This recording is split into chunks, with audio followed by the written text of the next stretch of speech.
There's a story about two guys. This shoe company sent two salespeople over to India, and they got this little tiny village. And this one guy calls up and says, "Hey, stop the shipment. Do not send the shoes. No one here is wearing shoes."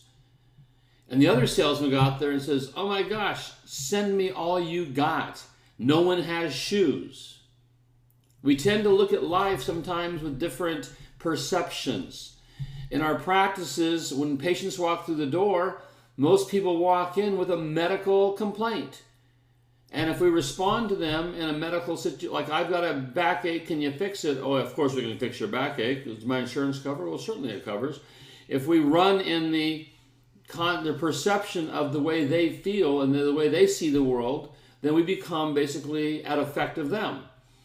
If we have an opportunity when they walk through the door to hear whatever they say and realize, you know what, that's a good question, in chiropractic we do things differently.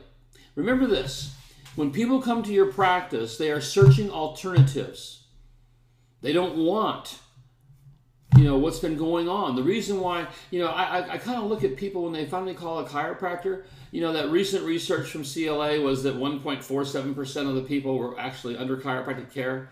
I've heard 12%, 19%, all these different numbers.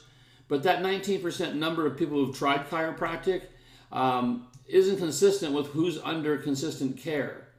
And a lot of people come in, have a backache, get their back fixed, and leaves. And it leaves that number down to about 1.45% of the population actually use chiropractic as their choice in healthcare. What practice do you want? Do you want a practice that is run by the patient's perceptions, that you're a backache doctor?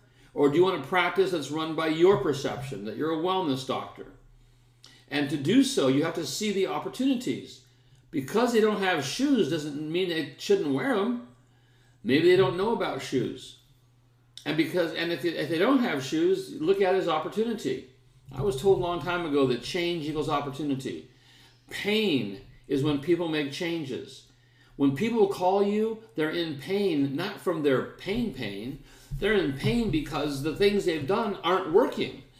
The reason why they call you in the first place is because what they're doing doesn't work anymore. They're looking for a change. So offer them one. Offer them an opportunity to see things differently. Offer them an opportunity to understand structure and function. Offer the opportunity for them to look at health as you do as a chiropractor, not as a medical doctor. And when you do so, you start offering alternatives. And when you offer alternatives, that's what they're looking for. So start perceiving your practice differently. Perceive your practice as a wellness practice. Perceive it as one that, of course, when they walk in pain, we can fix them, but they have pain because of dysfunction. Dysfunction starts with dysfunction, creates irritation, inflammation, and results in pain. When we're working with people's pain, we're still 3 steps away from dysfunction. Restoring function, making the patients functional, is where you will thrive.